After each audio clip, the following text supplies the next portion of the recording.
ARESxGOD here, and it's time to talk about us being deceived with this episode of Hell's Paradise. And after the way last episode ended, I was excited getting some of that hot action that we had with the cliffhanger. Thankfully, get a lot of information this episode about the island, what's happening there, which brings a lot of questions, but the beginning I'm like there, hey, it's starting, we're getting to the good part, and then no, not like this. Not like this. But yeah, anyway, let's get into it and talk about it. Now it starts with the scene, the Yuri kiss scene with those hot goddesses that I thought so, kissing, going further and beyond there almost. Then we have Chobe and Toma being cautious, but this is where things are getting interesting, because by the wording we have what are humans doing here, looking at both of them like, okay, they are goddesses right now and they're very hot, and I'm liking this quite a lot, and even one of them feeling very playful, inviting them to fool around with them, and Toma was about to say yes, and I can't blame him. I definitely can't blame him. But the other one, no, she was a bit more aggressive and harsh. But I did not expect this. This one hurt, because she got mad and the veins started popping, and I'm like, okay, she's gonna attack now, right? She's gonna do something. It gets a bit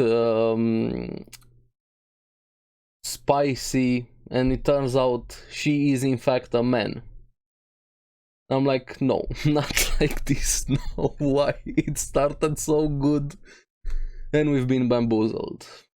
That one hurt. Hopefully the pink hair one is a girl, because she's very hot also, but wouldn't surprise me right now, so I'm not gonna trust any new girls that we see from this anime moving forward, especially that are part of the island. You can burn me one time, but not a second time. And we're gonna get to them. Now we have somebody also spying over Gabi. She looked like a kid, which is proven to be the case later on a bit. He in fact tries to catch her, almost does, but then a tree monster stops him and he decides to go after her. Sagiri also following instantly, and they kinda leave that monster to be taken care of by Yuzuriha and Sentai. Just, you guys take care of it, we're gonna go and catch the kid.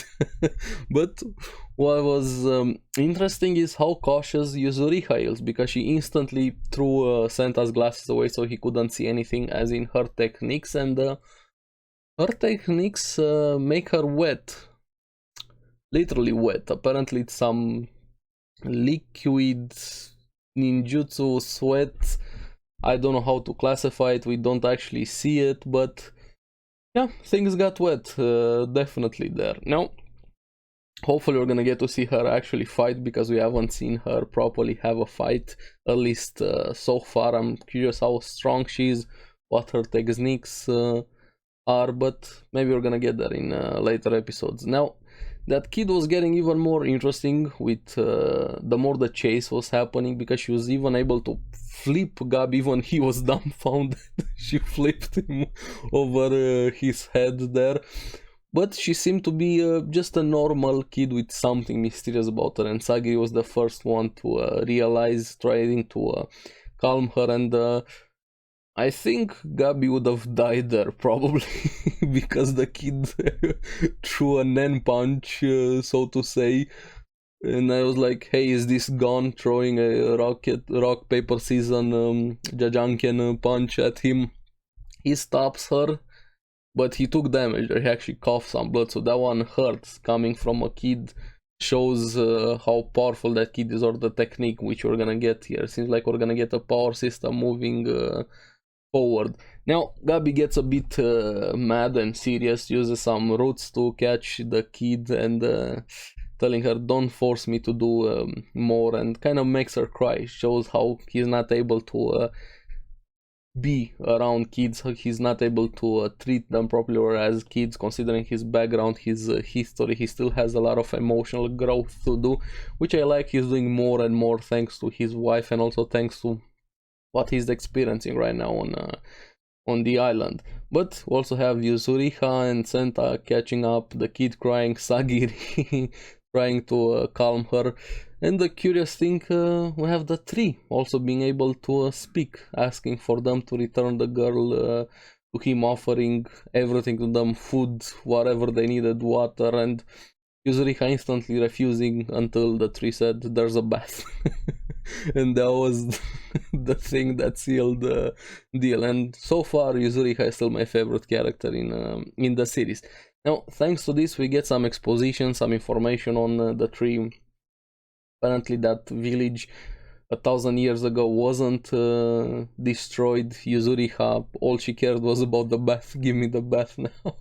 She finally gets it, and even Sagiri joins in just to monitor Yuzuriha, right? Just to do her job, but she instantly melts away in the bath from exhaustion and how good it felt. So Sagiri also has a weakness, and those are baths, and at least Yuzuriha is honest about it. Now, the kid also seems very innocent, to say the least. She even brought them some towels. I don't think she can speak, apparently, from what we see in here, and we can assume a bit. And the tree offering them some food, Senta drooling all over it, food, water, capital, calm down, don't eat it yet until we know it's safe, or eat it if you want to do it however you want here. Now, the tree was willing to give them any and all information except about the kid, which they all finally gather around. They start eating, except Gabimaru being the more cautious one. This is where we get some information. This place is called Kotaku, is where the gods lived, and it's the actual Shinsenkyo, and the elixir is real. We get a confirmation. Now, it seems like it's true. The tree doesn't really have any reasons, from what I've seen, to lie, and everything the tree was saying is kind of being confirmed with all of the other scenes happening in the episode. The elixir is also called Tan, and there's 3 regions on the island: the outer ring, middle ring, the second ring, and then the middle ring where the elixir is, which makes Gabi very excited. They finally have confirmation, a clue, something to go off on after it. But it won't be that easy, because they're gonna meet the Tensen, and those Tensens are the ones that we saw at the beginning of the episode. We have Chobe and Toma fighting them. They cut one in half, but started regenerating again like a plant, regrowing itself. And the tree, just the more the tree was speaking, the more those scenes were confirming that everybody was going to die on that island because of the Tensen. So there are some high rank hermits, according to Senta, so maybe some of the gods that we haven't seen so far, or at least we don't really know anything about them.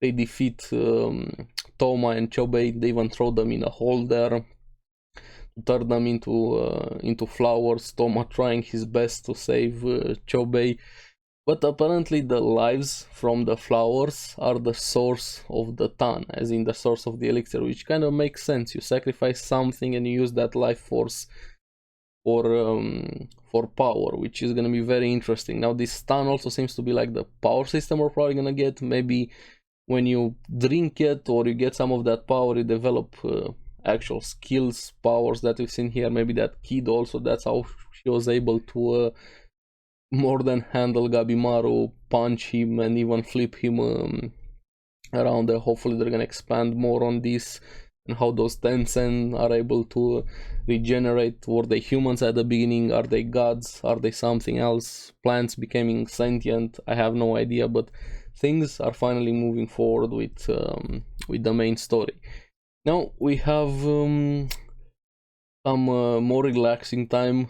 Sagiri and Gabi going together for a bath, or at least Sagiri following Gabi going for a bath there. And I like the small moments between with Gabi calling her out that she was sleepy and her instantly denying, no, I wasn't, refusing to admit it, and commenting to herself that he's stubborn.